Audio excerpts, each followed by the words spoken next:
Bismillahirrahmanirrahim. Alhamdulillahi Rabbil alamin. Wassalatu wassalamu ala khayri khalqi Muhammadin wa ala alihi wa sahbihi ajma'in. Amma ba'd. Assalomu alaykum va rahmatullohi ta'ala va barakatuh. Alloh subhanahu va taolo mana shu muborak qadr kechasida qilayotgan duolarimizni, ibodatlarimizni qabul qilgan bo'lsin. Inshaalloh mana bugungi tayyorlagan mavzularimiz oxirgisi bu mana shu jannatga oshiqlar yoki jannatning ba'zi fazilatlari haqida, sifatlari haqida gaplashgan bo'lamiz inshaalloh. Bir kishining uyiga mehmon kelsa, u mehmonni albatta sohibi bayt, uyda egasi hurmat qilishga harakat qiladi. Hurmat qilishga harakat qiladi. Dalili mehmonxona degan uyga olib kiradi. Taxcha degan joydan hech qachon boshqa odamlarga solinmaydigan ko'rpa-to'shaklarni olib soladi. Va o'zi yeydigan ovqatdan ziyodaroq ovqatni qiladi. Qo'yingki, ana shu uyga kelgan odamni mezbon hurmat qilishlikni xohlaydi.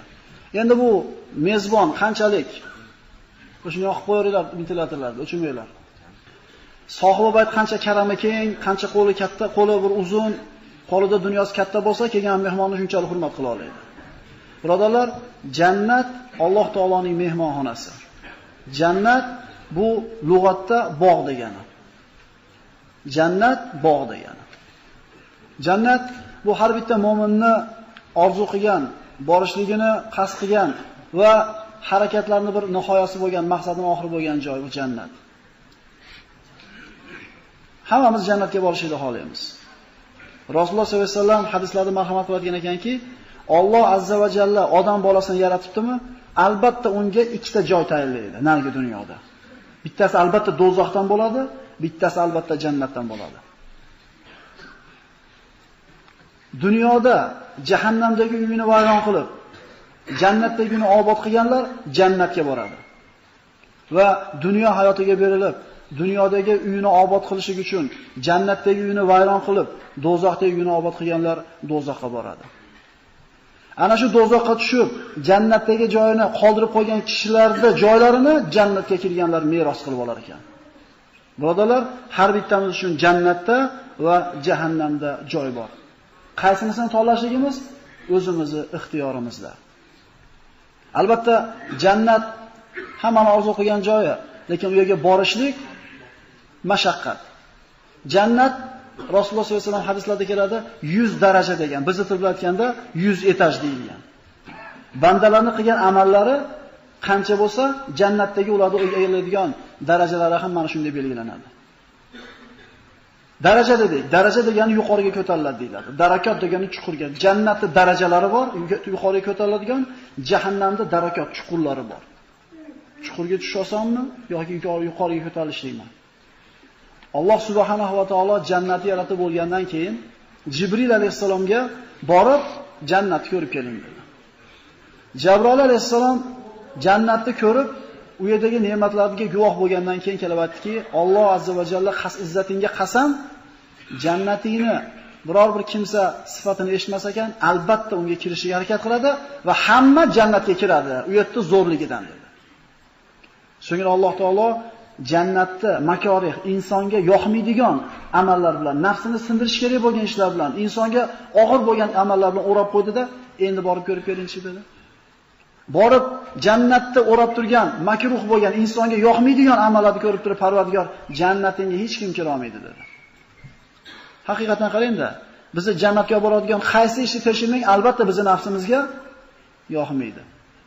Alloh azza va jalla jahannamni yaratdi va Jibril alayhisalomga borib ko'rib keling dedi. Jahannamda borib ko'rdi va kelib aytdiki, Parvardigor, jahannamga hech kim tushmaydi dedi.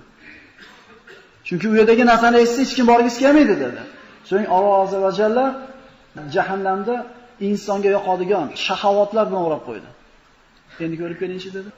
Ko'rib kelib aytdiki, Parvardigor, do'zaxingga birorta odam tushmay qolmaydi dedi. Xuffatil jannatu bil makarih va xuffatin naru bis shahawat. Jannat insonga yoqmaydigan narsalar bilan o'ralgan, jahannam insonga yoqadigan narsalar bilan. Islomning hukmlarini qarang-da. Ko'ngilingizga yoqqan ishni qilaveringda, ko'nglingiz kustagan ishni qilaveringda, boradigan joyingiz tayin. Va aynan ana shu nafsingizni sindiringda. Va nafsin va ma sawaha fa alhamaha fujuraha va taqwaha. Nafsni Alloh taolo shunday yaratdiki, yaxshilik ham qila oladi. Alloh ilhom bergan. yomonlik ham qila oladi. Qod aflaha man zakkaha. Nafsini poylagan yutdi, nafsini ko'yiga kirgan, nafsini xor qilgan yutkizdi. Oddiy arifmetika. Jannat eshigini Rasululloh sollallohu alayhi vasallam birinchi bo'lib taqillatadi. Hadislarda keladi, jannat eshigini birinchi bo'lib men qoqaman dedi Rasululloh. Shunda jannat qo'riqchisi Rizvon farishtasi kim deb so'raganda, Rasululloh o'zini tanitganda, sizdan boshqasiga birinchi bo'lib ochmaslikka buyurilganman dedi. Rasululloh sollallohu alayhi vasallam shu hadisni aytib turganda Abu Bakr Siddiq roziyallohu anhu, "Ya Rasululloh, shunda men yoningizda bo'lsam" dedi. Shunda siz albatta meni yonimda turasiz dedi. Ana birodarlar. Ana nimani qilgan ular. O'shunda yonimda turasiz deydi. Rasululloh sollallohu alayhi vasallamdan keyin ummati kiradigan bo'lsa, ummatidan birinchi bo'lib Abu Bakr Siddiq kelar ekan. Roziyallohu anhu. Jannatga avval kiradigan 3 kishi haqida gapiradigan bo'lsak, birinchisi shahid, ikkinchisi afif mutaaffif, uchinchisi ibodatni chiroyli qilgan va qo'l ostidagi kishilarga dinni nasihat qilgan kishi deyildi. Birinchisi shahid, tushunarlik. U joni chiqishligi bilan jannatga kiradi u. Ikkinchisi afif mutaaffif. Shu zamonamizda shu sifatdan ancha kam bo'lib qolganda iffat degan narsa. Iffat degani bu birovni qo'liga qaramaslik. Birovga dardini aytmaslik. Bu kamda hozir ikkita odam to'plandi, bir ikkinchisiga albatta nima qiladi? Yo mol ovqat yemay qo'ygandan shikoyat qiladi, yo xotini gapiga kelmayotgandan shikoyat, yoki bo'lmasa hech bo'lmasa eng kamida nimadan shikoyat qilamiz? Ishlar shunday ekanligidan shikoyat qilamiz. Dardini birovga aytmagan, dardini faqat Allohga to'kib solgan banda afif bo'ladi, iffatli bo'ladi. Shu odam jannatga kiradigan ikkinchi odam bo'lar ekan. Uchinchisi ibodatni zo'r qilgan va qo'l ostidagilarga dinni nasihat qilgan. Nasihat xususida.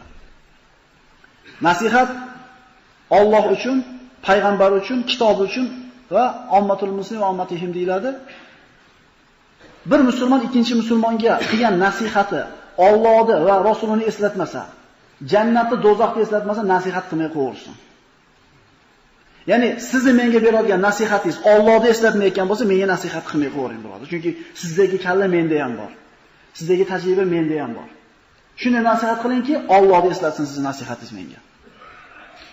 Senga sayma, sen chek. Nasihatmi bu ham? Sen chekma, sen ich. Nimasi ozroq? Bu ham nasihat. Lekin bu nasihat emas. Shu nasihatingiz Allohni eslatsa, ini nasihat ekan. Jannatga kiradigan 3 ta kishi mana shular bo'ldi. Jannatga mana hali sifatlar haqida keladi, bir 20 ta band qilib belgilab chiqdim. Alloh qodir qilgancha sizlar toqatinglar ko'targancha o'qib beraman. Chunki buni bu yog'iga mendan keyin bir mavzu yo'q. Shuning uchun qo'limdasizlar hozir. Qancha gapirsam sabr qilasizlar. Alloh taolo tabassum qilgan ekan. Jannatga oxirgi bo'lib kiradigan kishi haqida ham gaplashamiz. Ular birinchilarni hal qilib oldik. Rasululloh kelar ekan, mana shu 3 ta odam kelar ekan. Jannatga oxirgi bo'lib kiradigan kishi haqida Abdulloh ibn Mas'ud roziyallohu anhu jannatga oxirgi bo'lib kiradigan odam haqidagi aytilgan hadisni aytib turib, Alloh taolo jahannamdan bir bandani chiqarar ekanda, hali kishi jahannamda o'tidan o'maylab zo'roq qochib qolar ekan. O't bir olib, bir olmay, o'malab chiqib, o't yetmay qo'ygandan keyin qarab turib, sendan meni saqlagan Allohga hamd sanoq bo'lsin. Bir xursand bo'lib turganda Alloh azza va jalla chiq, kelib jannatga der ekan. Hali banda jannatning oldiga borib, endi men hammadan keyin qoldim. Jannatda menga joy qoldimikin deb turib, eshikning tagidan qaytib orar ekan. Parvardigor, jannating to'lib qolibdi-yu, hamma joyini olib o'tdi-yu desa, senga dunyo podshohlarini boyligichalik, yer yuzidagi mulkdan teppa-tengi bersam rozimisan der ekan. Mislahu 5 marta aytar ekan. Dunyodagi podshohlarning mulkiga 5 barobar yetsam yetadimi senga desa, hali banda Parvardigor, atastahziu, masxara qilyapsan meni degan ekan. Deb turib, shu yetadimi deb turib Ibn Mas'ud to'xtab olgan ekan. Kulgan ekan. Sahobalar hayron bo'lsa, nimaga kuldingiz deb so'ramayapsizlar mendan desa, nimaga kuldingiz desa, Rasululloh kulgan uchun kuldim deydi. Shu hadisda aytayotib turib. Indamay tursa, "Ha nimaga Rasululloh kulgan ekan? So'ramaysizlarmi?" desa, "Ha nimaga Rasululloh kulgan ekan?" desa, "Alloh kulgan ekan shu bandaning shu so'zi uchun." Tabassum qilib kulgan ekan. Rasululloh shunday tabassum qilgan ekan, hatto og'iz tishlari ko'ringan ekan. Ya'ni hech narsa olmagan bandasi jannatga kirganda shuncha narsa aytadimi desa, haliga biz tilda hazlashyapsanmi deganda ishonqiramasdan aytganda Alloh taolo kulgan ekan shu bandasini qilgan ishidan. Bu jannatga oxirgi kiradigan kishi. Jannatga kiradigan bandalardan mana katta qissalar bor. Bu burungi darslarda labasa bugun inshaalloh odam ko'pligi uchun qaytarib ko'ramiz. Alloh taolo mana rivoyatlarda keladi, Musa alayhisalom jannati bandalaringdan hech narsa olmaganiga nima berasan? Ya'ni hech qancha ne'matni olmagan, eng oz olgan bandangga nimani berasan desa, Alloh azza va jalla aytar ekan, bir bandani Alloh jahannamdan chiqarar ekan. Hali bandani jannat yoki do'zax bo'lmagan o'rtaga qo'yib turganda, hali banda aytar ekan, menga Alloh hech kimga ko'rsatmagan karamini, marhamatini ko'rsatdi. Mendaqa baxtli odam yo'q der ekan. Roziman der ekan shu holatiga. Chunki jahannamda azoblanyapti-da. Shunda Alloh azza va jalla bandasini bir erkalatib, jannatdan bitta daraxt chiqarib ko'rsatib qo'yar ekan. Ko'z yetadigan joyga. Banda har bir daraxtga qarar ekan, bir turgan joyga qarar ekan, Parvardigor o'sha daraxtni berdir ekan. Uni mevasidan yeyman, suvdan ichaman, salqinda o'tiraman desa, banda uni bergandan keyin yana ber deb so'ramikinsan desa, Parvardigor so'ramayman der ekan. Bitta o'sha daraxtni ber, yalinar ekan, Alloh taolo berar ekan. Hali banda endi rozi. Endi hech narsa so'ramaydi, haqiqatan so'ramaydi. Yuragiga chiqib qo'ydi.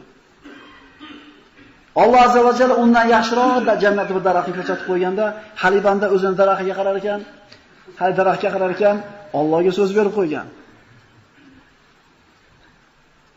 Endi uyat so'raganidan ekan, lekin so'rar ekan. Birodarlar, Allohdan so'ramay qo'ysa achchig'i kelar ekan.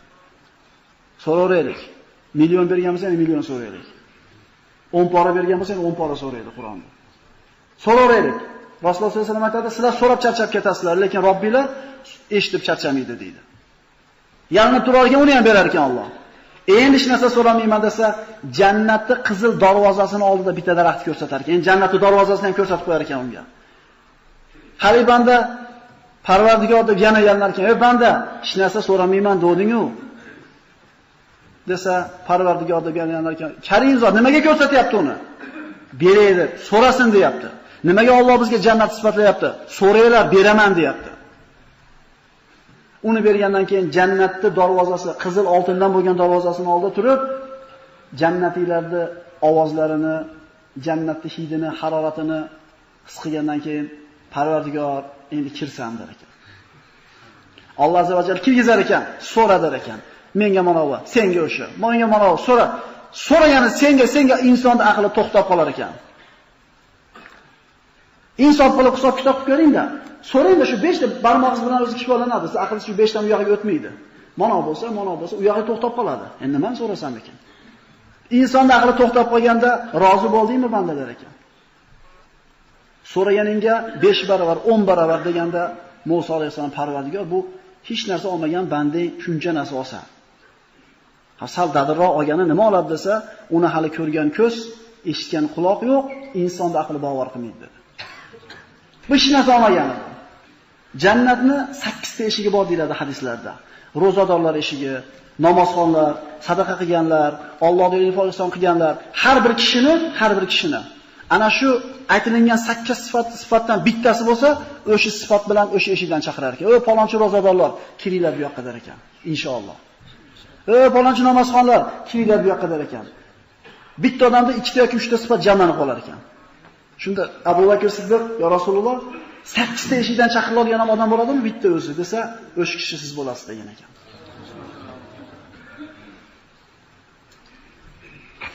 Abu Bakr boy bo'lgan. Abu Hurayra kambag'al bo'lgan. Abdurrahmon ibn Avf milliarder bo'lgan. Bilal Habashiy qoraqul kambag'al bo'lgan, lekin bir xil zo'r yashagan hayotda ular. Chunki ularni bir-biriga bergan qadri pul bilan bo'lmagan. Mana domla aytib o'tdi bugun, mana hozir sahobalarning ba'zi tobiin hayotini. Ko'ring, xalifaga bermagan qizini, xalifaga quda bo'lmasdan bitta kambag'al uyi ham, joyi ham, shu bolasi yo'q bo'lganiga nima qilyapti? Ularning o'lchovi to'g'ri bo'lgan.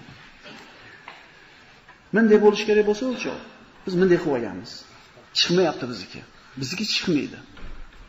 Rasululloh sollallohu alayhi vasallam mana hadislarda, sahih hadislarda keltiriladi, kim tahoratni olsa, mukammal qilsa va osmonga qarab turib, ashhadu an la ilaha illalloh vahdahu la sharika lah va ashhadu anna Muhammadan abduhu va rasuluhu desa, shu kishi uchun jannatda 8 ta eshigi ochiladi, xohlaganidan kiradi deyildi. Ya'ni tahorat deganda matiga suv yetmay, mati qolib ketmaydi. Tahorat olganda chig'anada qarab qo'yinglar birodarlar. Ana shu farz bo'lgan a'zolardan bittasi chig'anami? Chig'anagacha deganda nima qilamiz biz? Chig'anagachani tushunamiz. Bizga chig'anaga bilan deyish kerak. To'g'rimi? Yuzimizni yuvganda qaraylik-da, ayniqsa bolalarimizga mana shu yerdan yuvadi. Birodarlar, tahorat bo'lmaydi, namoz bo'lmaydi. Hadisda kelishicha, tahoratni mukammal qilsa va osmonga qarasa albatta. Kimimiz esimizga keladi shu narsa? Birodarlar, mana bugundan boshlab shu narsani o'zimizga bir sunnat amalda qabul qilib olaylik. Tahoratni mukammal qilasiz, bu kalimani deyarli hammamiz bilamiz. Ashhadu an la ilaha illalloh vahdahu la sharika lah va ashhadu anna Muhammadan abduhu va rasuluhu. Jannatni 8 ta eshigi ochiladi, xohlaganidan kir deyiladi. Ajab, qanday o'lib qolsa shu paytda. Namozga kirib ketib o'lib qolsa. Jannatda tuprog'i miskdan bo'ladi. Mushki ambar deymiz-ku biz mana, yoqamizga surkayapmiz, atir qilib surkayapmiz, mushk bu turpog'i shunaqa bo'ladi. Tasavvur qila olamizmi? Tasavvur qila olmaymiz. Mana qarang. Alloh azza va jalla ma la aynun ra'at va la uzunun samiyat va la xatara li bali bashar. Alkama qala Rasululloh sollallohu alayhi vasallam insonda uni ko'rgan ko'z yo'q deyapti. Eshitgan quloq yo'q, insonda aqli bovar qilmaydi deyapti jannatda. Ha nima yo'lni sifatlab beryapti bizga? Anhorlarda asal oqadi, sharob oqadi, oq bo'ladi, hidi manaqa bo'ladi, hurlar bunday bo'ladi, sifatlayapti. Lekin hadisda qarasangiz, insonda aqli bovar qilmaydi deyapti. Lekin sifatlab beryapti. Hech o'ylab ko'rganmizmi shuni? Bitta misol. 2 ga kirgan, 1.5 kirgan bolangiz o'malab ketyapti spiralga. yoki termosdagi qaynoq choyga. 10 ta so'z bor. Shu bolani qaytarish uchun. Kuyasan, ehtiyot bo'l, joni achishadi, "Voy ehtiyot bo'l." Biz nima deymiz? Papa deymiz. Chunki ana shu 1 yashar bolamiz papa degan so'zni tushunadi-da, boshqa 10 ta so'zni qabul qilmaydi. Uni aqliga yarasha gapni gapirsa tushunadi. Alloh bizga jannatni biz aqlimiz tushunadigan so'zlar bilan ta'riflab beryapti. Lekin kayfiyati qana bo'lishini Alloh biladi yana. Tushundingizmi? Ko'zi bunday bo'ladi, rangi bunday bo'ladi, figurasi bunday bo'ladi deyaptimi? Demak, biz tushunadigan so'z bilan tushuntirib beryapti, sodda so'z bilan. Lekin asli qanaqa bo'lishini Alloh o'zi biladi. Demak, anhorda sut oqadi deganda biz chuqurda tushunamiz, sut deganda suyuqlikni tushunamiz, oqishini ko'ramiz. Lekin asli qanaqa bo'lishini hali shuning uchun hech qachon hadis, oyat bir-biriga mutanoqiz, qarama-qarshi kelmaydi. Inson aqli bavar qilmaydi, bavar qilmaydi. Uni borganda ko'ramiz inshaalloh. Shunda o'tirib gaplashganimizda inshaalloh ala sururi mutaqobilin deydi. Jannatda bir-biriga so'rilarda bir-biriga ro'baro o'tirib gaplashadi deydi. Alloh nasib qilsin hammamizga. Jannatdagi qasrlarda sifatlari ketadi. Jannatda shunday bir qasrlar bo'ladi, deydi Rasululloh. Ichida turgan odam tashqaridagini ko'radi, tashqaridagi ichkarisini ko'radi deydi. Prazrashni deymiz biz. U yana biz aqlimiz tushunadigan so'z, prazrashniga kadar. Kayfiyatini kim biladi? Kim bo'ladi u qasrda? Taom yedirgan, so'zini muloyim gapirgan, roza tutgan, odamlar uxlaganda namoz o'qiganda tayyorlangan jannat hisoblanadi. Tushunarlimi? Mana 4 ta sifat aytilyapti. Taom yedirgan, so'zini muloyim qilgan, roza tutgan, odamlar uxlaganda tik turib namoz o'qigan. Ikkitasini qilyapmiz hozir. Biram-biram odamlar uxlayapti. Ular uyg'ongan emas, ularda hayot uyqu o'zi. Biram-biram odamlar ko'zi ketyapti uyquga birodarlar ma'da. Taom yedirdi kim? So'zni muloyim qildi kim? Roza tutdi kim? Odamlar uxlaganda namoz o'qidi kim? Qiyinmi? Qiyin. O'shuning uchun jannatga olib kiradi bu ish. Agar jannatga olib boradigan ish oson bo'lganda, huffatil jannatu bil makarih deb vaqt payg'ambar sollallohu alayhi vasallam. Jannatilar uchun tun kun bo'lmaydi. Mana qorong'i bo'ldi. Qorong'i bo'lib yorug' tutsa nima deymiz biz? Bir kun o'tdi deymiz. Jannat unaqa bo'lmaydi. Kun o'tganini qadam bilamiz. Hadislarda keladi, Allohning arshiga parda tortilar ekan.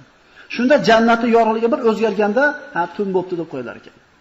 Chunki uyqu deydi Rasululloh sollallohu alayhi vasallam, o'limning ukasi deydi. Jannatilar o'lmaydi, jannatilar uxlamaydi deydi. Uxlab orom oladiganlarimiz bor-ku, 24 soat uxlaydiganlar bor. Ya'ni yaxshilab yeb oling, hiylar qolmaysiz, yaxshilab uxlab oling. Bir uxlab qayga borasiz? U shomga turadi bir uxlab, faqat peshin bilan asr borda turish kerak.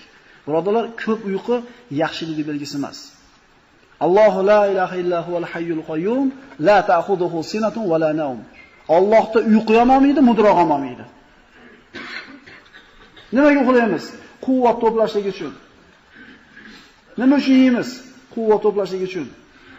Yashash uchun, yeb, yeyish uchun. Ya'ni ozgina derazani ochib olinglar-da. Eshik tadinglar, derazani tadinglar, yana sabr qilib Alloh uchun yarim minut ochib qo'yinglar, havo yangilab ol. Hammasini ochinglar, narigilarni ham. Ochinglar sizlar ham. Hurayinlarga ham boramiz. Jannatning mevalari yaqin. Qutufuha daniya deydi Alloh taolo.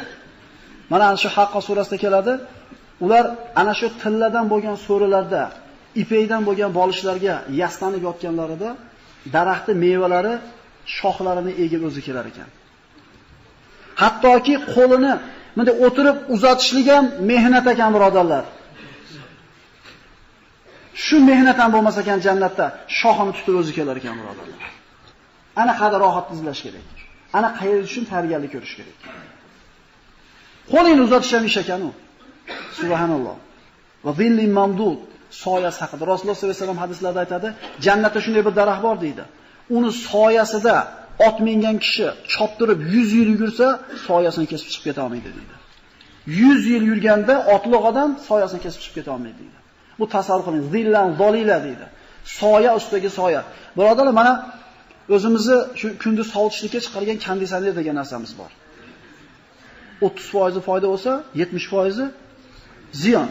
Uchontakka emas, salomatlikka ziyon.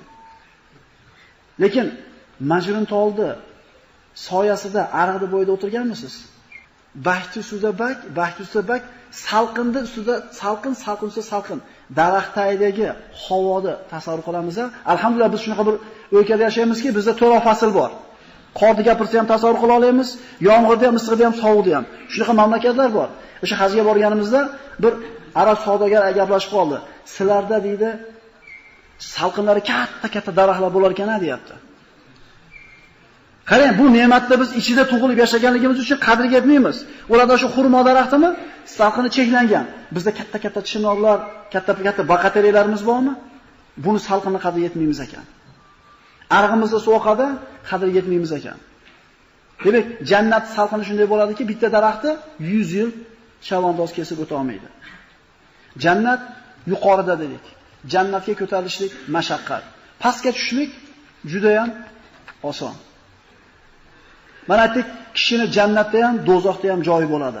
Dunyoda bittasini obod qilib, bittasini vayron qiladi. Bu o'zining ixtiyorida bo'ladigan narsa.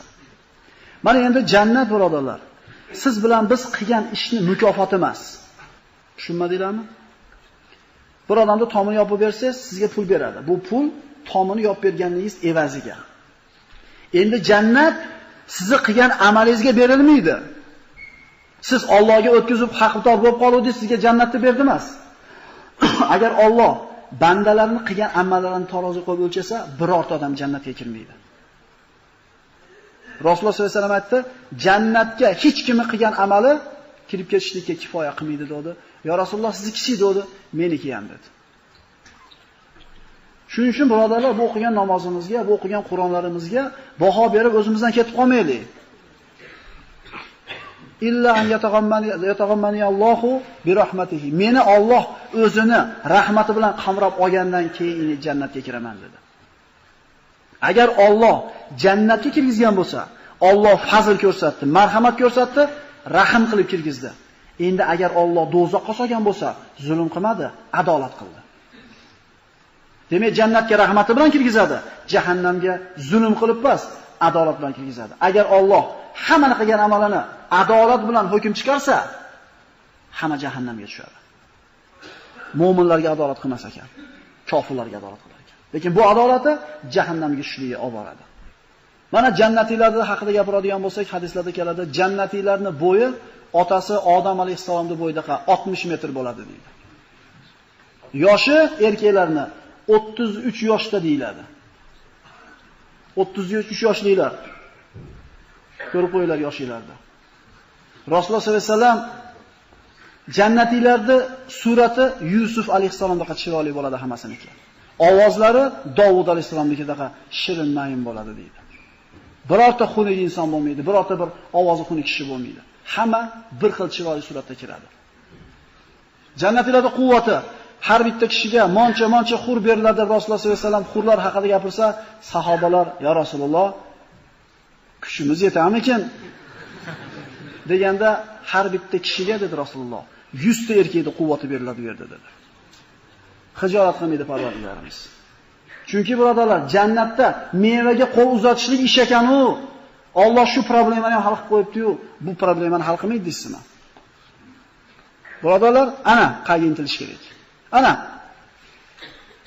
uy quryapsiz. Qurdingiz, 30 ga kirib uy soldingiz. Necha yil yashamoqsiz shu uyda? Chopilayotgan pulingizni qarang. Yana bir 20 yil yasharsiz. Boring 40 yil yasharsiz. 40 yil yashaganingizga 40 ming dollar sarflayapsiz. Yana bir yildan keyin u moda eskib qolyapti. Oxiratdagi yuzga qancha sarfladingiz? Qabringizga. 30 yil o'qib deb qo'limda dedi bir olim shogirdiga. Nimani o'rgandingiz 30 yilda desa 6 qator so'zni o'rgandim dedi. Nimani o'rgandingiz? Yer yuzida o'malaganki jonivor bor, rizqi Allohning zimmasida ekan, rizq haqida g'am qilmadim dedi. 30 yilda 6 qator so'zni o'rganib o'qibdi va o'qibdi. Kirgizibdi mo qalbiga. Rizqini Allohning qo'lida ekan, g'am qilmadim deydi. Ikkinchisi nima desa, innamal mu'minun ikhwa debdi Alloh. Hamma mu'min aka-uka debdi. Birorta mu'minga qalbimda g'illag'ashligim yo'q. Mag'ribdagi bitta musulmonga yomonlik esa xafa bo'ldim, bitta o'zimga aytgandek, mashriqdagi xursandchilik esa menga aytgandek xursand bo'ldim. Yaxshi, yana nimani o'rgandingiz? Har bitta kishining do'sti bo'lar ekan deydi, shagird aytayapti domlasiga. Meni do'stim ibodat ekan deydi. Bular chiqasi do'st emas ekan deyapti. Ishonaveringlar, chiqasi do'st emas. Chunki bu do'stlar qabrning ustida turib, ustiga turpa tortib qo'yib ketishaveradi. Lekin ibodat degan do'st bor ekan dedi. Men bilan qabrga kirar ekan, ko'prikda oldida turar ekan, tarozda turar ekan, jannatga kirar ekan dedi. Zo'rdan so'ragan. Keyingisi har bitta odamni dushmani bo'lar ekan. Meni dushmanim shayton ekan, shuni tushundim dedi. Keyingisi har bitta odamda uyi bor ekan, meni uyim qabr ekan. O'sha uyimni obod qilishga harakat qildim. Qabrga kirdingiz, qiyomatgacha necha yil bor? Oxirgisi desa, har bitta odamda xaridori bor ekan. Meni xaridorim Azroil ekan dedi. Xuddi kelin kuyoviga yasanib doim tayyor bo'lib turgandek, qachon Azroil kelsa, ketdik deb ketadigan bo'lib tayyor bo'ldim. 6 qator narsani o'rgandim 30 yilda deydi. Biz 3 minutda eshitib qo'ydik. U 30 yil amal qilgan bunga. Xo'p, jannatiylarni gaplashdik, razmerlarini. Jannatiylar uxlamas ekan mana aytdik. Chunki uyqu o'lim yukasida edi. Mana Imom Alboniy keltirgan ekan kitoblarida. Mana Alloh taolo Odam alayhisolamni jannatga yaratgandan keyin, "Ey odam, siz bu yerda och ham qolmaysiz, yalang'och ham qolmaysiz. Chanqamaysiz ham, o'lmaysiz ham, tirilmaysiz ham" dedi. Mana jannatga kirgan odam och qolmas ekan, chanqamas ekan, uxlamas ekan. Unda nima uchun yeydi? Ya'ni och qolmaysan deb biz nima uchun yeymiz? Och qolganimiz uchun yeymiz. Jannatda nima uchun yeyiladi unda? Nima uchun ichiladi? Rohat olish uchun, lazzat olish uchun ekan. Mashaqatda lazzat bo'lar ekan, badanga o'tgandan keyin axlat najosat chiqmasdan mushki ambar bo'lib chiqib ketar ekan teridan. Bu yerda problem bo'lmaydi, birodarlar. Siz har qanday problemani tasavvur qiling-da, Alloh taolo juda zo'r qilib yechib qo'ygan bo'ladi uni. Sahobalarda tobiinlardan birini bolasi yahudiylarda bir matematika ilmini o'rganayotgan bo'ladi. Ularda bir ilm bo'lgan ekanda. Shu o'tirsa haligi shagird bola, tobiinlar bolalardan. Yahudiylar oqsoqollari ha bu musulmonlarga gapi bo'yicha jannatga kirganda yeb ichsa najosat bo'lmas ekan. Qanaqa qilib bo'ladi bu? Obязательно chiqish kerak najosat. Qanday bo'ladi deganda, hali yosh yigit odob bilan suhbatinglarga aralashsam maylimi degan ekan. Nima desa? Mana sizlar ham ovqat yeysizlar ekan degan ekan. Yeganinglarda hammasi chiqib ketadimi? Desa, yo'q. Nimaga hammasi chiqmaydi? Badanga keragi tarqab, badanga singib oshcha chiqib ketadi desa, Dunyoda yeganingiz badaningizga tarqashi mumkin bo'lsa, jannatdagini yesiz, najosat chiqmasdan badanga tarqab ketishi nima ajablanarli holi bor degan ekan. Ya'ni tepani biz problemani tasavvur qilaylik, Alloh taolo biz tasavvur qilishimizdan ko'ra chiroyli qilib hal qilib qo'ygan. Ana akalar, vatanimiz qayer? Mana vatanni sevmoq hammamiz bilamiz. Meni tug'ilgan joyim shu shahar bo'lsa, meni vatanim. Otamni tug'ilgan joyi, opa-dadam tug'ilgan, xullas, katta otamiz qayerda tug'ilgan bo'lsa, o'sha vatan. Hammamiz otamiz qayerda yaralgan? Vatan qayer ekan? Ana. Demak, jannat sevish nima ekan? Iymondan ekan. Bu siz bilan biz uchun yerda yashashlikka berilgan vaqtincha vatan. Ona uy ham vaqtincha, birodarlar. Bu chiroylar, bu aqlli, bu jasadlar ham nima? Jannatda, jannatiylarda bozori bo'lar ekan, birodarlar. Bozor bo'lar ekan jannatda ham. Bu sahih hadislarda kelgan. Jannatiylar o'zlarining ahllaridan chiqib, to'planadigan juma kunida bozorga borar ekan, o'zaro hayotda bo'lgan ishlarga o'tirib gaplashib, suhbatlashganda shamol esar ekan. Shimol tomondan deyilgan. Alloh alam. Shamol esganda haligilarda chiroyiga yana chiroy qo'shilib, uyga qaytib borsa, uydagi ahllari, chiroylar yana ham ziyoda bo'lib qaytib kelishlarda kutib olar ekan. Bozor bo'lar ekan. Jannatiylarga beriladigan ne'matlar mana juda ko'p aytilgan. O'zi iloj imkoniyat darajasida qisqartirib gapiryapman bu narsalarda. Hurlar bor ekan mana oxirida. Va kawa'iba atroba va ka'san dihaqa la yasma'una fiha lagwan wala kizaba. Jannatiylar hech qachon maza bemaza gap, xudo behuda so'zlarni eshitmas ekan. Chunki bu ham mashaqqat ekanda bu eshitlik. Hurlar beriladi. Ularda suyaklar ko'rib turadi terisidan, rangi chiroyliligidan deydi. Lu'lu maknun deydi, yashirilgan gavhardek tuxumdek deyiladi. Rangi oppoq bo'lar ekan, birodarlar. Ko'zlari oxu ko'zlardek bo'ladi deydi. Yashirilgan tuxumdek bo'ladi rangi. Nimaga yashirilgan tuxum? Ulamolar shu oyatlar tafsirlab aytadiki, agar o'rmonda katta bir daraxt bo'lsa, juda bir baland daraxt bo'lsa, buning ustiga faqat eng katta qush in soladi deydi. U inga faqat qush chiqa oladi va o'zini qo'ygan tuxumini ko'rishligan faqat shu qushga berilgan. Xuddi shunga o'xshagandek, yashirilgan degani hur aynlarni hojasidan boshqa hech kim ko'rmas ekan. Mana avvalgi suhbatlarda ham aytganmiz. Bir musulmon odam uyiga bir mehmon kelsa, to'xtab turinglar, qo'sh bo'lib turinglar deymiz. Chunki bizni qurgan uylarimiz, hali to'y kunda rashvati bilan qurganmiz. Sani keng bo'lsa, o'rtada davra bo'lsa, islomiy hovli qana bo'lardi? Ichki hovli bo'lardi, tashqi hovli bo'lardi. Ayollar ichki tomonda bezovtamay yashaveradi, kelgan mehmon tashqi hovlidan kelib ketaverardi. Eskilarni solgan uyi. Hozir endi sani kerak bizga.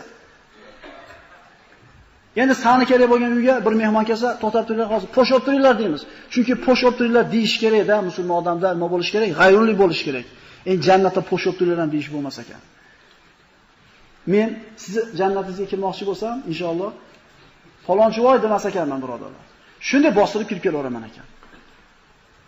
Bu yonida xo'ri turgan bo'lsa bezovta bo'lmas ekan, chunki bezovta bo'lish ham problem ekan. Alloh shunday qilgan ekanki, buni xo'ri faqat o'ziga ko'rinar ekan. Kirib kelaverasiz meni jannatimga. Ko'ryapsizmi? Biz aqlimiz bovar qilmaydigan Alloh taolo hal qilib qo'ygan chiroqli bu muammolarda. Muammo bo'lmaydi jannatda. Ana qayga intilish kerak bo'ladi. Biz pulim ko'p bo'lsa, iqtisod muammom tugadi, mashina muammom tugadi, uy problemam tugadi deb yechapmizmi? Problema tugamaydi, birodarlar. To'g'rimi? Million berdimi, millioni ham keladi. 5000 so'm pulingiz bor edi, o'lchovingiz 5000 ligida. 5000 lik narsaga ko'nardingiz. Endi 5000 dollar bo'lgandan keyin u qarish bo'ladi. Endi misol 20 lik trubada kelsa, 20 likda chiqib ketish kerak. Haligi 10 lik trubada kirayotganlar 25 lik trubada kirayotga qarab bunga ko'p kiryapti deydi. Chiqib ketayotganini ko'rmaydi-da. 25 lik trubada olayotgan, 25 lik chiqarayotganligini o'zi biladi. O'shuning uchun yetmaydi unga ham. Bu 10 lik faqat unlarga kirganini ko'radi. Hurlarda najosat degan narsa bo'lmaydi. Hayz nifos degan narsa bo'lmaydi. Axlat degan narsa bo'lmaydi. Hid yomon xushxud degan narsa bo'lmaydi, birodarlar. Ular doim tayyor bo'ladi va har safar deydi, bikir bo'ladi Rasululloh sollallohu alayhi vasallam. Qizlik holatda bo'ladi deyiladi. Kishilarni qilgan amallariga qarab Alloh taolo bularni sonini belgilab beradi. Rivoyatlarda keladi, bitta hurga 100 ta cho'ri beriladi deyiladi. Cho'rilar ham ana shu ayolning o'rnida hojasiga xizmat qiladi. Agar shu cho'rlardan bittasini dunyo osmoniga chiqarib qo'ysa deydi ulamolar, buni chiroyliligidan Alloh shumikin deb sig'inib olishlik darajasida chiroyli bo'ladi deydi. Hur aynlarda og'zidan bitta so'lagi dengizga tushib ketsa, dengizning suvi shirin bo'lib ketadi deydi. Birodarlar, aqlimiz bavar qilmaydi haqiqatan. Lekin ana shu mukofot, ana shu joy bizni kutib turibdi. Alloh subhanahu va taolo jannatiylarni jannatga, do'zaxiylarni do'zaxga hukm qilib bo'lgandan keyin, jannatiylarni kutganidan ham so'ragandan ham ziyoda qilib bergandan keyin ularga beradigan eng katta ne'matini ro'baro qiladi. Alloh azza va jalla jannatiylarga rozi bo'ldinglarmi deb so'rar ekan. Ular albatta rozi bo'ldik deyshar ekan. Bundan ham kattarog'ini beraymi der ekan Alloh. Parvardigor bundan kattaroq yana nima bor desa, bugundan boshlab men sizlarga hech qachon g'azab qilmayman, meni g'azabim sizlarga bo'lmaydi der ekan. Alloh men sizlardan rozi bo'ldim der ekan hammadan. Jannatiylar jannatda ne'matlarga yaslanib, cho'milib yotganlarida jannatning ustida bulut suzib kelar ekan. Oppoq bulut kelar ekan. Mana shu oyatda tafsirida keladi. Hamma jannatiylar bulutga qaraganda bulut ochilib, salamun qawlan min robbir rohim degan Parvardigorning jamolini ko'radi ular deydi. Allohning yuzini ko'ramiz birodarlar. Umid qilinglar. Duolar ijobat bo'ladigan tunlarda o'tiribmiz, duo qilinglar. Allohning jamolini ko'rishlikda. Ibodat 3 xil bo'ladi deb aytdim. Bittasi do'zaxdan qo'rqib ibodat qilsa, bittasi jannat orzu qilsa, bittasi Allohning o'zini ko'rish uchun ibodat qilar ekan.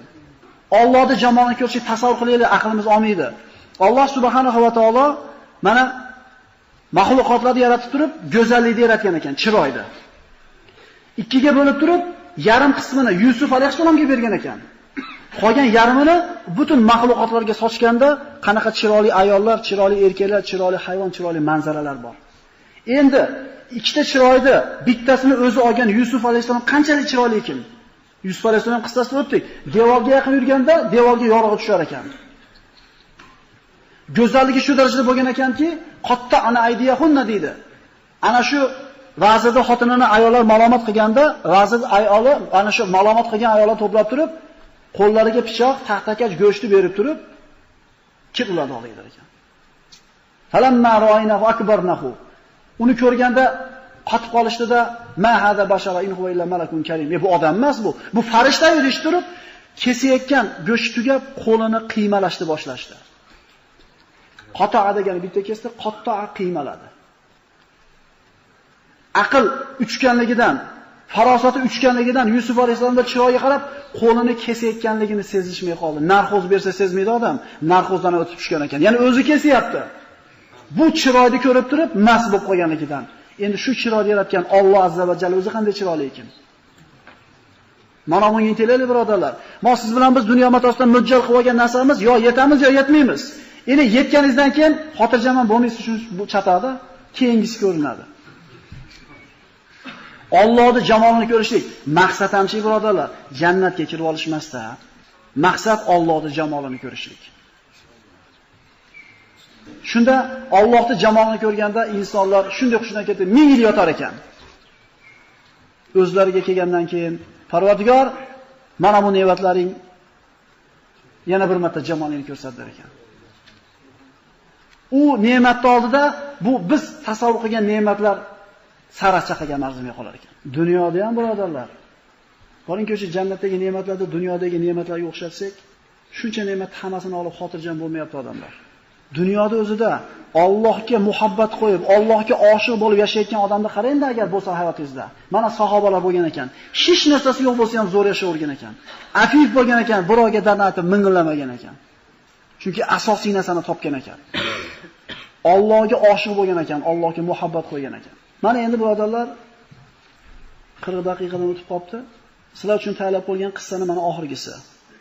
Ana shu jannatga oshiq bo'lgan, oxiratdagi uyini vatanda bilgan kishilarning hayotidan bir lavhani gapirib beramiz inshaalloh. Derazani ochib ozgina havo almashtiringlar. Ochinglar. Sabr qilinglar birodarlar, ozgina ochib qo'yinglar. Mana o'rtadagi havo yetmayapti, uxlab qolyapti. 1 minut tursin keyin yopib qo'yasizlar. Eshitadi, jini sabr qilinglar birodarlar. Inshaalloh keyingi Ramazonga o'lmasak, issiqqa chiqib qolamiz ekan. Ehtimol ona navbasi ustida o'tarmiz ehtimol mavzularda. Eshikni ochib zeriktirmaymiz lekin. Xo'p, bismillahirrohmanirrohim. Abu Qudoma Shomiy tarixda o'tgan ulug' insonlardan, olimlardan, Alloh yo'lida jihodda umrini o'tkazgan kishilardan. Rasululloh sollallohu alayhi vasallamda masjidda o'tirganlarda bir to'p kishilar kelib, "Ey Abu Qudoma, siz juda ko'p g'azotlarda, juda ko'p janglarda ishtirok etgansiz. Mana shu g'azotlarda ko'rgan eng sizni qoyil qoldirgan bir qissani gapirib bermaysizmi? Deganda u kishi labbay deb javob berdi. Madina atrofidagi ba'zi Ruqqa degan shaharlarda biriga kirdimda, tuya olmoqchi bo'ldim. Alloh yo'lida jihad qilishlik uchun, yuklarni yuklashlik uchun tuya olmoqchi bo'lib kirgan paytimda va masjidga borib, odamlarni Alloh yo'lida jihad qilishlikka rag'batlantirdi, da'vat qildi va o'zini o'tirgan hujrasiga borib o'tirganda bir ayol kishi kelib chaqirdi. Abu Qudoma, sizmisiz dedi. Ha, men dedi. Har ayol kishi yuzini to'sgan holatda keldi va aytdiki, siz odamlarni Allohning yo'lida jihodga da'vat qilyapsiz ekan va ularni mana shu narsaga shijoatlantiryapsiz ekan. Men ayol kishiman. Alloh menga hech qaysi ayollarga bermagan chiroyli bir sochni ato etdi. Alloh yo'lida infoq qiladigan boshqa narsam yo'qligidan Alloh yo'lidagi g'oziylarga bir yordam bo'lsin deb sochimni qirqib, undan bir ip to'qidim. Shuni oling, Alloh yo'lida sizga bir asqatar. Shoyat Alloh yo'lida unga bir chang tegsa, Alloh taolo shu tufayli meni gunohlarimni kechirib jannatga kirgizsa. Men deydi beva tul xotinman deydi. Erim va og'a-inilarim Alloh yo'lida shahid bo'lishgan. Bir dona o'g'lim bor deydi. O'g'limni qo'shib bermoqchi edim, 15 ga kirgan o'g'lim deydi. Lekin safarga ketib qoldi. Lekin siz ketib qolgunicha kelib qolsa qo'shib berib yuboraman deydi. Abu Qudoma bu ayol kishining tazg'iyasini ko'rib hayron bo'ldi. Ipni oluvdi, hali aytdiki, ko'zimni oldida birorta bir idishingizga solib qo'ying. Esingizdan chiqib qolib ketmasin. Ko'zini oldida olib bordi, tuyaga ortadigan qopiga solib qo'ydi. Hay ayol kishi chiqib ketdi. "Ey Abu Qudoma, mana erim vafot etgan, o'g'lim bor" dedi. 15 ga kirgan dedi. Qur'on tilovatini zo'r o'rgangan. Chavandozlikda, kamon otishlikda zo'r biladi. Qoyim tunlarda, kunduzlar ro'zador, yoshi 15 ga kirganda safarlarga uchun sizga qo'shib bera olmayapman. Agar bo'lganida sizga qo'shib berardim va Allohning yo'lida hadiya qildim bu bolani dedi. Sabot qarang, eri aka-ukalari ketibdi, endi o'g'lini ham qori bo'lgan, olim bo'lgan, so'im bo'lgan bolasini Alloh yo'lida hadiya qilyapti. Abu Qudoma ana shu ipni oldi va birodarlar bilan ertasi kuni yo'lga chiqqanda, shaharning chetiga chiqqan paytda orqasidan bir yigit chavandoz, "Ey Abu Qudoma, shoshilmang, to'xtab turing" deganicha ot choptirib kelar edi. Abu Qudoma birodarlariga, "Sizlar yurib turinglar, men qarachi kim ekan" dedi. Haligi otliq keldida, yuzi to'silgan edi, keldi va otdan tushib, meni quchoqlab bag'riga bosib, "Siz bilan safarga chiqishlikdan meni mahrum qilgan Allohga hamdlar bo'lsin. Meni noumid qilib qaytarmadi. Alhamdulillah sizga yetib keldim" dedi. Shunda Abu Qudoma, "Birodar, siz kim bo'lasiz? Sizni tanimayapman. Yuzingizdagi pardezni olsangiz" dedi. Yuzdagi niqobini oldi. Va yuzi ana shu 14 kunlik Badr kechasidagi oydek to'lgan, yuzida yaxshi inson ekanligini alomatlar ko'rib turgan 15 ga kirgan yigit edi deydi. Aytdi, "Meni tanimayapsizmi?" dedi. Abu Qudoma aytdi, "Yo'q, tanimayapman" desa aytdiki, "Men" dedi, "soch bergan, ana shu ip bergan ayolning o'g'liman" dedi. "Otang bormi?" dedi. "Otam Alloh dedi shahid bo'lgan" dedi. "Onang-chi?" dedi. "Onam bor" dedi. "Onangni rozi qilgin" dedi. "Onam o'sha ipni bergan ayol" dedi. "Va meni" dedi. "Meni, ey Abu Qudoma, uydan chiqarayotib aytdiki, o'g'lim, otalaringiz oldiga shoshiling. Alloh yo'lida shahid bo'lgan otalaringizga Alloh sizni hamroh qilishligini so'rang va dushmanga ro'baro bo'lganingizda orqaga chekinmaslikka qasd qiling va shahid bo'lsangiz, qiyomatda shafaatingizni menga bo'lishini Allohdan so'rang" dedi. "Ey amaki" dedi bu yigit, "Meni yoshimni kichkinaga qarab turib, meni qaytarmay orqaga. Men otni zo'r minaman, kamonni zo'r otaman, qilichni zo'r o'ynataman, qoriyman, Rasulullohning sunnatini to'liq bilaman. Meni shahodatdan, shahidlikdan man qilmang" dedi. "Otam va og'a-inilarim oldiga borishlikdan meni to'smang" dedi. Eshitdim, shahid o'zini oilasidan 70 kishini jannatga yetalab ketishlikka qodir bo'ling. Mana shu marhamatdan meni mahrum qilmang dedi. Sayyidi va Mavlay. Onam meni kuzatib chiqaryapti, bag'riga bosib, "Parvardigorim, Mavloyim bir dona bo'lgan, ko'zimni quvonchi bo'lgan, qalbimni chechagi bo'lgan farzandimni sen yo'lingda jo'natyapman, hadiyamni qabul qilgin" dedi. Abu Qudoma bu yigit so'zini eshitib, yuraklari ezilib yig'laydi. Onasini quvvatiga, toqatiga va yigitning yoshligini qarab turib yig'laydi. o'zlariga hamroh qilib olgandan keyin safarga yurishadi. Bu yigit ketguncha Allohning zikrida bo'lib, kunduzlar roza tutib, kechki payt iftorlikka ularga ovqatlarni qilib, ot minsek, ichimizda eng zo'r ot minadigan o'sha chiqdi deydi. Kamon olsak eng kuchli otadigan shu chiqdi deydi. Shu yigit 15 ga kirgan yigit bizga iftorlik tayyorlagani borib ovqat pishirdi-da, ovqatimiz kech qoldi deydi. Borib qarasam, yigit ko'p xizmat qilganligidan ovqat qozonda qaynayapti, charchaganidan o'tirib yotib uxlab qoldi deydi. Qarab tursam, hali yigit deydi, tabassum qildi, uxlayotgan yigit. So'ngra og'izlari ochilib kuldi, hatto xoholaganda uyg'onib ketdi. Meni ko'rdi-da, nima uchun kuldingiz deb so'raganda yigit aytib berdi. Tush ko'rdim dedi. Tushimda ko'm-ko'k bog'da yurgan edim. Bog'da kesib yurgan paytimda kumushdan bo'lgan qasrni ko'rdim. Derazalari javhardan edi, durdan edi.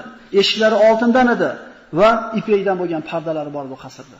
Shunda ana shu qasr ichidan parda ko'tarildi-da, ikkita joriya chiqdi-da, yuzlari to'lin oydek chiroyli bo'lgan, "Xush kelibsiz" deb meni ichkariga taklif qildi deydi. Haligi joriyaga qo'lim uzatmoqchi bo'lsam, shoshilmang. Sizga atalgan marziya ichkarida, biz faqat uni cho'rilar, xizmatkorlarimiz dedi deydi. Shoshilmang. Shunda bir ikkinchisiga aytdi, "Bu ona marziyani kuyovida" dedi. Bir-biriga pichillab turishdi. Mana aytdik, bitta xurga 100 ta cho'ri beriladi. Shu cho'rilar gaplashyapti. Marzi ichkaridagi marziyani kuyovi shu bo'ladi deb bir-biriga pichir-pichir qilishdi. Ichkariga yetalab olib kelishdi meni deydi. Shunda ichkariga kirdim. Va ro'paramda bir oltindan bo'lgan qasr bor edi. Qizi oltindan bo'lgan qasr, uni oq kumushdan bo'lgan so'risi bor edi. Ustunlari bor edi, olti dur gavharli bezalgan. Ustida xuddi go'zalligi quyoshdek nutaratib turgan bir xur o'tirardi deydi. Tushunib beradi bu yigit. Agar Alloh sobit qilmaganda aqlini, aqldan ozib olishlik darajasida chiroyli. So'z bilan ta'riflab bera olmayman uni deydi.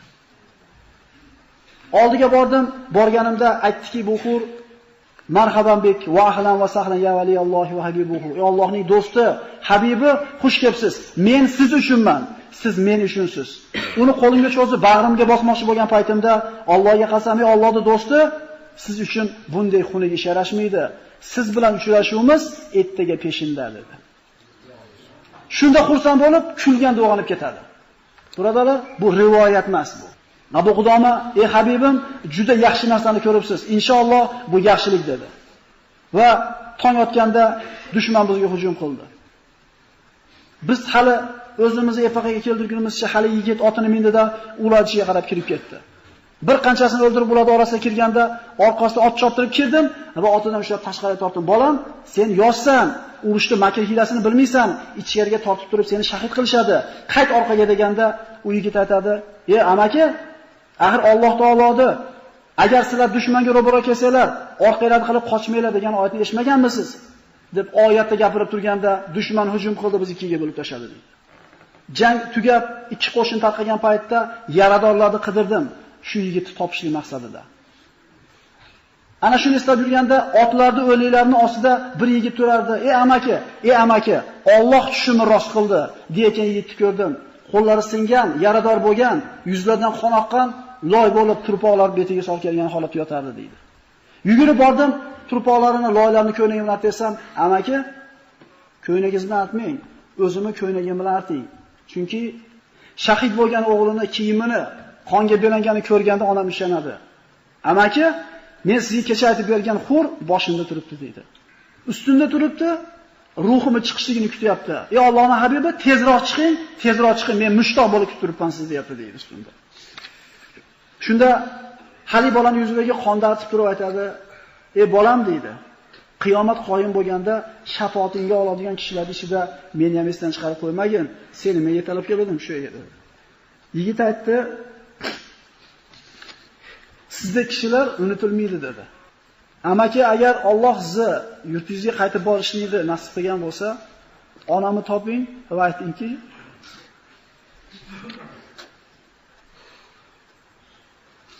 Alloh sizni hadiyangizni qabul qildi. Alloh duoingizni ijobat qildi. Sizdan akam va inalarimga salom aytaman va Alloh huzurida shafaat qilishini Allohdan so'rayman. Va uyga borganingizda amaki 10 yashar singlim bor" deydi.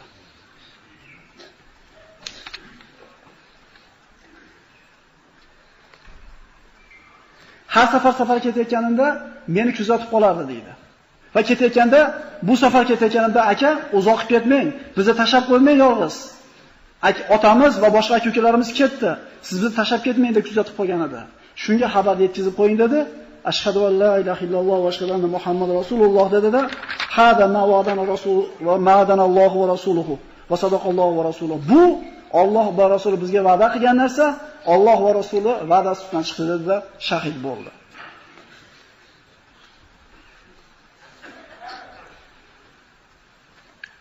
Kiyimlarni oldi Abu Qudoma va jihoddan keyin yurtiga qaytib bordi. G'amim deydi, ana shu xonadonda topishligida. Chiqib qarasam, bir 10 yashar qiz kelayotganlardan so'radi deydi. Qayerdan kelyapsizlar? Ha, jihoddan kelyapman. Qaysi yurtdan? Falon yurtdan. Men akam ham ketganini ko'rmadinglarmi akamni? Kutyapti akasini. Bordi, so'radi. Kim edi akang? Akam falonchi edi. Uyiga yetalab olib bordi. Hali ayol Abu Qudomani tanidida, "Ey Abu Qudoma" dedi. "Siz menga xushxabar bilan keldingizmi yo ta'ziya bildirgani keldingizmi?" Alloh rahmat qilsin sizni. Xushxabar nima-yu, ta'ziya nima? Agar siz o'g'lingiz dushman bilan ro'baro bo'lib, orqasiga qarab qochib ketdi, o'g'lingiz shahid bo'lmadi desangiz, bu ta'ziya bildirganingiz bo'ladi. Yo agar Alloh meni hadiyamni qabul qilgan bo'lsa, bu xushxabar bo'ladi dedi. Unda xususan bo'ling, Alloh sizning hadiyangizni qabul qildi dedi. Shunda singlisi eshitdi shu gapni-da, bitta dodtadi-yu, shu yerda taslim bo'ldi joni.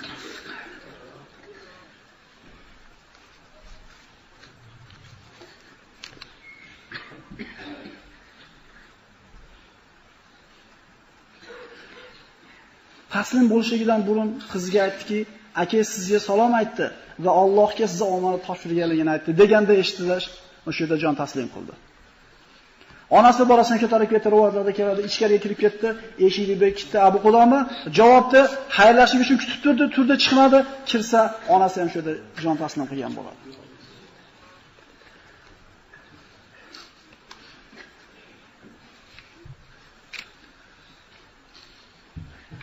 Jannatga oshiqlar shunday bo'lgan ekan, birodarlar. Alloh yo'lida erini, og'aynilarini fido qilgan ayol Allohning bir diydoriga, jannatiga yetishlik uchun bir dona o'g'lini Alloh yo'lida qurbon qilgan ekan. Ya'ni har qanday bir ulug' inson orqasida onalari turadi. Onalari qanday tarbiya qilsa, xuddi shunday bo'ladi. Siz bilan biz erkak kishilar ko'chada yuramiz, qonini boqish kerak, ustini qilish kerak deymiz, tarbiyasi bilan beparvo qolamiz. Bomdod yo'qotadigan, peshinini o'qidimi, asrini o'qidimi deydiganlar bu ayollarimiz. Ayollarimiz kim bo'lsa, bizning farzandlarimiz o'sha bo'ladi. Esimizdan chiqmasin. Jannatga oshiqlar shunday bo'lgan ekan. Bir dona bolam qoldi, xizmatini qilsin demagan ekan. Allohning roziligi yetsin, meni nima qilsin? Boqsin demayapti katta bo'lganda. Qariganimda qo'yga shu yegizsin, ha? Sanatoriyalarga olib borsin, maqsadi bo'lmagan ekan bizga o'xshab. Shahid bo'lsin, Allohning huzurida shafaat qilsin, akasi, ota, amakilarning oldiga borsin. Birodarlar, kim nimani orzu qilsa Alloh shunga yetkazar ekan. Biz dunyo matosini qasd qiladigan bo'lsak, Alloh azza va jalla albatta yetkazadi. Oxiratni umid qiladigan bo'lsak, unga ham yetkazadi. Dunyo degan Alloh taqdir qilib qo'ygan. Jannatga oshiqlar shunday bo'lgan ekan, birodarlar. Alloh taoladan so'raylik biz ham jannatda, agarchi biz unga loyiq amal qila olmayotgan bo'lsak ham. Abu Qudoma Shomining qissasi mana shunday iborat, birodarlar. Assalomu alaykum va rahmatullohi